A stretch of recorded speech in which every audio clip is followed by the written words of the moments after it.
Olá, meu nome é Daniel Seidel, estou como secretário executivo da Comissão Brasileira de Justiça e Paz, um organismo relacionado com a Conferência Nacional dos Bispos do Brasil, principalmente com a Comissão para a Ação Sócio-Transformadora, a conhecida Comissão das Pastorais Sociais, e venho aqui em nome também do projeto Encantar a Política, do qual participam mais de 30 organizações, conversar um pouquinho sobre o tema das eleições municipais deste ano de 2024. Esse tema é muito importante, muitas vezes causa polêmica entre nós, mas é preciso que nós possamos refletir um pouquinho sobre ele e, a partir daí, encontrar caminhos de como possibilitar que nós resgatemos a dignidade da política. Estive agora há pouco eh, num evento no interior de São Paulo, quando eu comecei a conversa propondo cochichos sobre dois temas: o que desencanta na política para você e o que encanta na política. E foi muito interessante as reflexões que vieram a partir dessa escuta e dessa partilha. Então, o primeiro modo importante de conversar sobre esse tema é você também, meu irmão, minha irmã, freis, poderem pensar um pouquinho. Para você também, o que te encanta na política e o que te desencanta. Porque nós não podemos partir desse debate numa situação que não tenhamos os pés no chão. E é justamente porque a política é tão criminalizada nas páginas dos grandes jornais e mídia, é que nós somos convidados e convidadas a pensar um pouquinho mais como que esse resgate pode ser feito.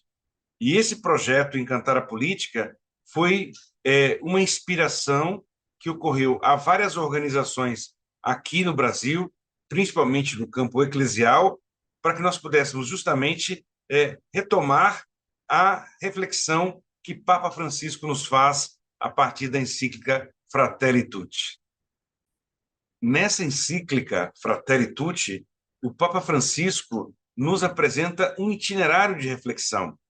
Primeiro, começa com as sombras de um mundo fechado, ou seja, pensando como já estão desgastadas algumas palavras tão importantes como fraternidade, como igualdade, como liberdade, e algumas até consideradas proibidas, como a palavra solidariedade. Depois, nos apresenta o caminho das bem-aventuranças, principalmente vivida na prática no Evangelho segundo São Lucas, do bom samaritano, para dizer que nós temos que fazer essa mesma atitude, ter essa mesma atitude, aproximar, perceber as dores, se colocar com compaixão diante e, a partir daí, acolher e agir, criando condições, como foi a hospedagem naquele caso da parábola do bom samaritano, para que as políticas públicas continuem a proteger ou garantam a continuidade desse processo de cuidado, principalmente com aqueles e aquelas que estão mais pobres ou mais abandonados à margem da sociedade, que a gente chama dos excluídos e das excluídas. E nesse caminho, então, é importante a gente pensar um pouquinho na formação da cultura política brasileira. Por que muitas pessoas não participam? Porque muitos detestam falar sobre política. Porque nós fomos formados numa cultura que, num dos primeiros traços, vou trabalhar 7 deles, pensa que tudo que é nosso, tudo que é próprio do Brasil, não presta, não vale nada. É uma mentalidade colonizada, que valoriza só o que é de fora. Inicialmente, no período da colonização, o modelo de bom, belo, era a Europa. Depois, com a indústria do cinema de Hollywood, muitos e muitas aqui no Brasil passaram a admirar e a desejar o modelo de consumo norte-americano. Então, fazendo com que as nossas raízes indígenas, né, afrodescendentes, regionais, fossem depreciadas diante de uma outra cultura que viria desse modo como a cultura daqueles que nos dominam. O primeiro traço importante é isso que a gente tem que sempre considerar para não voltar a repetir.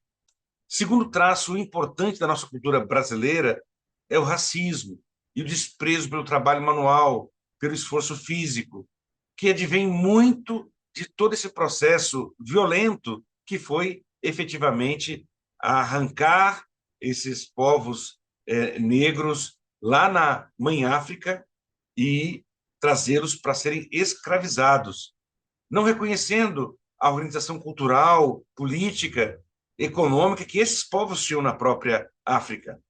E aqui, então, ser negro, ter uma descendência africana, significa valer menos. E todo esse desprezo e todo esse racismo, esses preconceitos, se manifestam até hoje num racismo estrutural na sociedade brasileira. De forma que a gente pode até perguntar quantos efetivamente lideranças nós temos nos vários espaços, inclusive na igreja, que são negros e negras. Então, são questões que ficam até hoje em aberto e que nós sempre precisamos refletir, porque se a gente não pensa, não repensa, a gente corre o risco de reproduzir. Um terceiro elemento importante que marcou a nossa cultura política brasileira foi a submissão de homens e mulheres livres, no período pós-escravidão, à força e ao poder de um mandão local. Foi uma prática política reconhecida ali na transição entre o Império e a República como coronelismo, que ia desde aquele local regional, lá no município, até mesmo passando pelos estados, formando o que a gente conhece como as oligarquias, até chegar ao nível federal.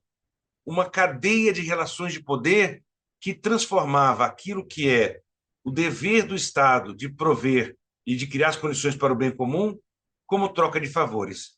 E aí criou, dentro dessa própria concepção do coronelismo, a ideia do clientelismo, muito danosa à nossa própria formação cultural e que cria, durante esse período político, a ideia da compra e venda de votos. E, com isso, muitos acabam perdendo a oportunidade de uma mudança mais estrutural no seu município porque negociou o seu voto ou por uma consulta médica, ou por um acesso a uma cesta básica, ou por elementos que sejam até coletivos numa comunidade, mas com isso perdeu a oportunidade de transformar essa realidade. Então, a prática do clientelismo ela é umbilicalmente vinculada ao coronelismo, a esses mandões locais que, quando ganhavam as eleições, trocavam a professora, o delegado de polícia e até mesmo o padre, naquele sistema do padroado que existia no país então. Então, tudo isso muito marcou a nossa cultura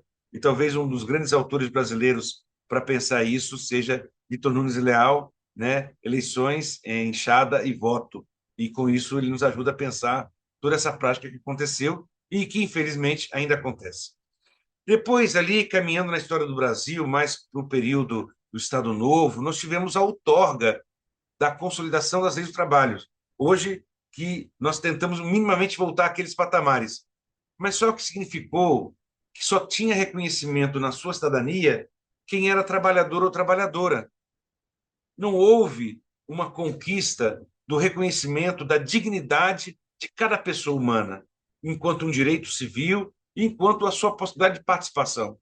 Na verdade, esse reconhecimento só se dá, muitas vezes, com a carteira assinada. E nessa perspectiva, então, há uma massa de sobrantes, de pessoas desempregadas, de pessoas e famílias em situação de rua, que muitas vezes são consideradas como descartáveis por muitas e muitos daqueles que integramos o povo brasileiro, o que é um completo absurdo. Mas essa cultura se implantou no Brasil e continua vigente até hoje. Um quinto traço dessa cultura brasileira vem ali já desde essa experiência da ditadura do Estado Novo, mas depois também da ditadura empresarial militar a partir de 1964, que é justamente o autoritarismo.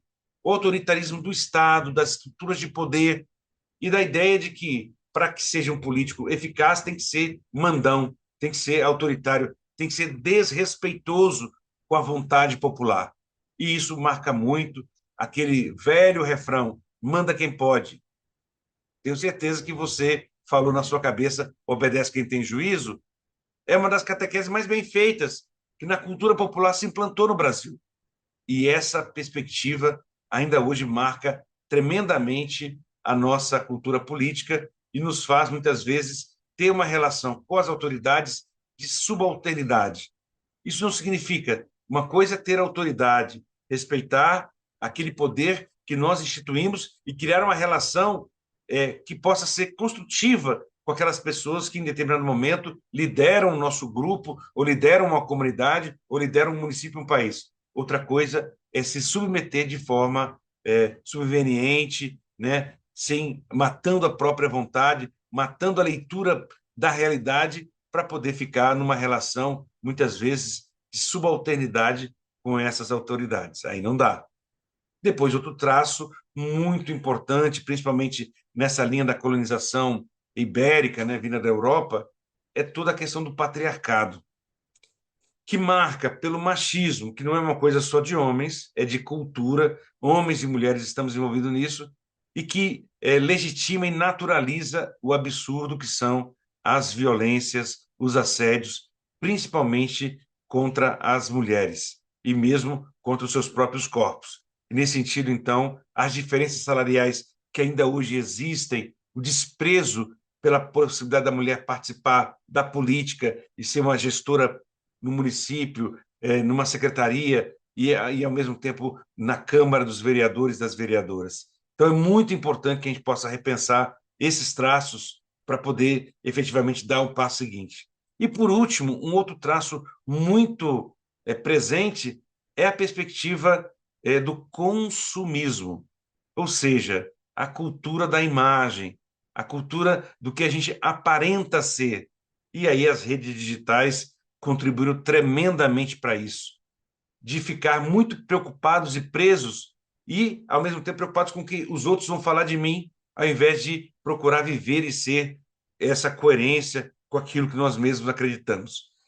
Todos esses traços trazem heranças que a gente precisa sempre considerar, porque a participação dentro dessa perspectiva não é trivial, não é simples, não acontece por acaso. Ela sempre, sempre, sempre precisa ser provocada. E daí a importância da consciência cidadã, da consciência da importância da participação. Porque a política, a democracia, não se resume às eleições. Mas as eleições fazem parte de um pedaço dessa democracia que a gente chama de democracia representativa. Mas, para além dessa democracia representativa, no Estado, em municípios grandes como temos, ou até pequenos, mas com muita gente, nós temos a necessidade de ter a eleição de representantes. Só que quando a gente vota, a gente não perde a autoria do poder que está na mão e no exercício da cidadania de cada uma das pessoas. Mas, além da democracia representativa, nós temos a democracia direta, que exerce através do referendo popular, da participação em plebiscitos, ou mesmo da iniciativa popular de lei. Quem não se lembra da Lei 9840, da Lei da Ficha Limpa, tudo isso que foram das emendas populares que nós fizemos para a Constituição Cidadã de 1988. Isso são formas de democracia direta. Mas nós temos também um âmbito muito grande da democracia participativa, que é justamente essa possibilidade de fazer o controle social, participando ativamente nos conselhos das políticas públicas, ou mesmo de movimentos populares que organizem manifestações para colocar na agenda política do município aqueles temas que são os mais necessários para que as pessoas realmente possam se sentir representadas. Então, é a conjugação dessas democracias que fortalece a democracia como um todo. E por isso, então, nesse período eleitoral, a importância da gente conversar sobre que projetos nós queremos para os nossos municípios, né? Que tipo de representação a gente tem na Câmara dos Vereadores. Porque quando a gente vai fazer essa comparação entre o perfil do povo brasileiro e a representação que nós temos nos parlamentos brasileiros, ou mesmo nas prefeituras, a diferença é muito grande. Quando nós comparamos o perfil do eleitorado brasileiro, nós vamos perceber que a maioria são de mulheres. E quando a gente vai ver nas prefeituras quem são os prefeitos, né, e quem está na Câmara dos Vereadores, a esmagadora maioria ultrapassa e muito os 80%, chega próximo dos 90%, são de homens. A grande maioria do povo brasileiro é negro ou pardo, ou seja, afrodescendente. Mas quando a gente vai ver, mais de 2/3 daqueles que estão lá eleitos são principalmente homens e brancos. Ou seja, nós temos uma distorção da representatividade. A maioria do povo brasileiro somos trabalhadores e trabalhadoras. Quando a gente vai olhar para quem está representando, porque essa é a função do vereador, representar os interesses territoriais ou dos segmentos sociais no legislativo municipal, para que essas preocupações e as questões que atingem cada um desses setores, principalmente os mais empobrecidos da sociedade, estejam pautados para que sejam enfrentados com políticas públicas e assim resolvidos. E o que a gente percebe é que quando a gente chega na Câmara Municipal, a gente vê uma maioria de empresários, de fazendeiros, que chegam nem às vezes a 1% ou a 2%, ou quiçá a 10% daqueles que são os eleitores do município, mas que são a maioria daqueles que são eleitos, mostrando que ainda nas nossas eleições o poder econômico e a capacidade de ter inserção na mídia gratuita ou pública dos grandes meios de comunicação, rádio, TV, e agora também tem toda essa questão das redes digitais, ainda é muito grande. Né? É preciso cada vez mais aprimorar esse nosso controle. Quando eu vou para pensar os prefeitos ou quem assume como titular ou como vice-prefeito, eu vou ter o mesmo quadro repetido. Ou seja, muitos dos que estão lá representando não significam a média do eleitorado. São pessoas muito distintas daquela grande maioria que vota e que se faz representar, uma vez que o voto do Brasil é um voto obrigatório. Daí a importância da gente poder trabalhar, cada um e cada uma de nós que temos esse espaço de poder, e diferenciar bem os papéis, né? Quando chega um candidato ou uma candidata a vereador prometendo fazer obras, olho vivo, porque quem pode propor e até fazer com que as obras aconteçam é o prefeito, é a prefeita. Não cabe ao vereador. O vereador pode fazer proposições, pode fazer debate. Ele tem um papel principalmente de fiscalizar o orçamento, construir e debater o orçamento que é, na verdade, enviada pela prefeitura para a Câmara dos Vereadores. E daí também uma discussão que nós temos feito da importância de a gente pensar num projeto para o município.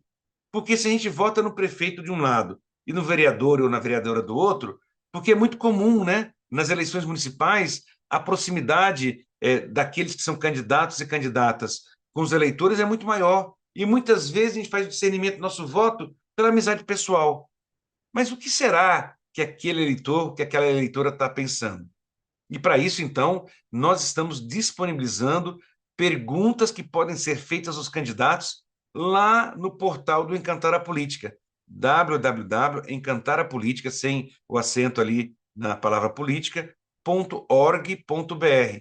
E procure lá e você vai encontrar que perguntas você pode fazer para qualquer candidato ou candidata que lhe abordar, seja prefeito ou prefeita, ou seja vereador ou vereadora, e a partir daí você pode estabelecer um debate para conhecer de fato o que ele pensa, o que ela pensa, para a partir daí você dizer, isso está de acordo com aquele projeto que eu quero para o município, onde todas e todas tenham dignidade e possam acessar aqueles benefícios e direitos que nos são garantidos pela Constituição brasileira, e aí saber muito bem quais são os papéis dos estados, dos municípios e da União, né? Muitas das tarefas que estão colocadas e dos limites que tem nos nossos municípios são provenientes de recursos, principalmente na área da assistência social e segurança alimentar, mas também na área da educação, que são provenientes de repasses obrigatórios do governo federal.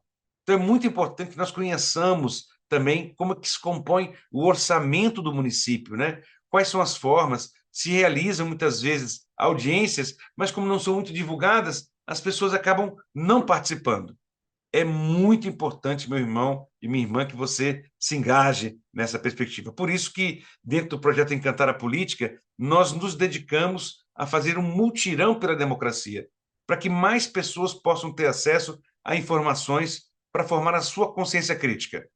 indicamos candidatos, candidatas? De jeito nenhum, mas nós oferecemos critérios, né? Observe em que proposta aquela pessoa está se colocando, que partido ou federação partidária ela está afiliada, porque no voto para vereador, o nosso primeiro voto, os dois primeiros números, ele vai para essa federação partidária, para esse partido, e depois, entre aqueles que estão mais votados, é que se seleciona aqueles que vão ocupar as vagas. Então é muito importante saber não só das opiniões do candidato, mais da candidata, mas também olhar o partido dessa candidata, desse candidato, para ver se ele tem coerência com aquilo que na nossa comunidade nós estamos defendendo e para poder efetivamente discernir como vai ser o nosso voto.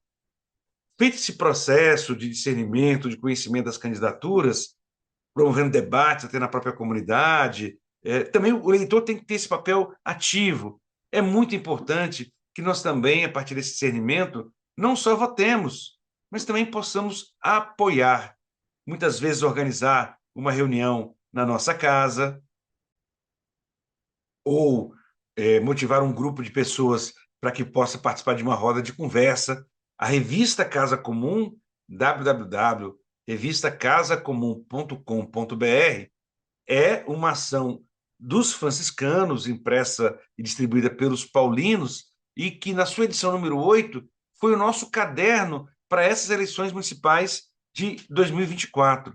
Então, é muito importante que nós possamos conhecer, para que a gente possa fortalecer a democracia, é necessário essa participação efetiva. E mais do que isso, o próprio Papa Francisco, já na Fratelli Tutti, valorizava muito a participação em movimentos populares. A gente sozinho, né? Ninguém é capaz, já nos ensina a música Momento Novo. Daí a importância da gente estar junto para pensar um projeto de município, para pensar um projeto de país.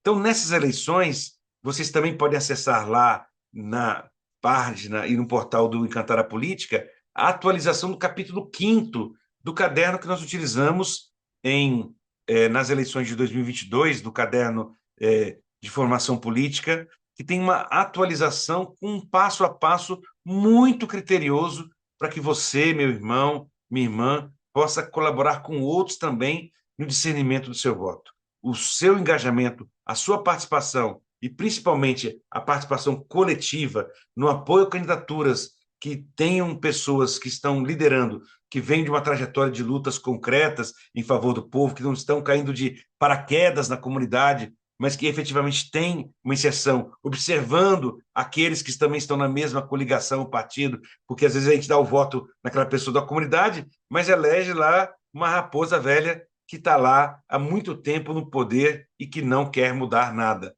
Então é muito importante que nós possamos nos interessar para, a partir daí, a gente poder cada vez mais resgatar a dignidade da política. Esse é o propósito do projeto Encantar a Política, e por isso a gente não só oferece essas possibilidades para uma leitura crítica desse momento eleitoral, mas também nós estamos trabalhando com aqueles e aquelas que têm a origem nas nossas comunidades, com curso de capacitação em campanhas eleitorais, para que nós tenhamos a possibilidade de eleição concreta dessas pessoas, obedecendo todo o regramento que a democracia brasileira propõe, mas também, no terceiro eixo do Encantar a Política, nós queremos esse engajamento efetivo de cada um e cada uma de nós. Seja você também um impulsionador, um defensor da democracia. Não aceite, não repasse notícias que às vezes aparecem no título como uma notícia feita sob medida para você. É a tal das fake news.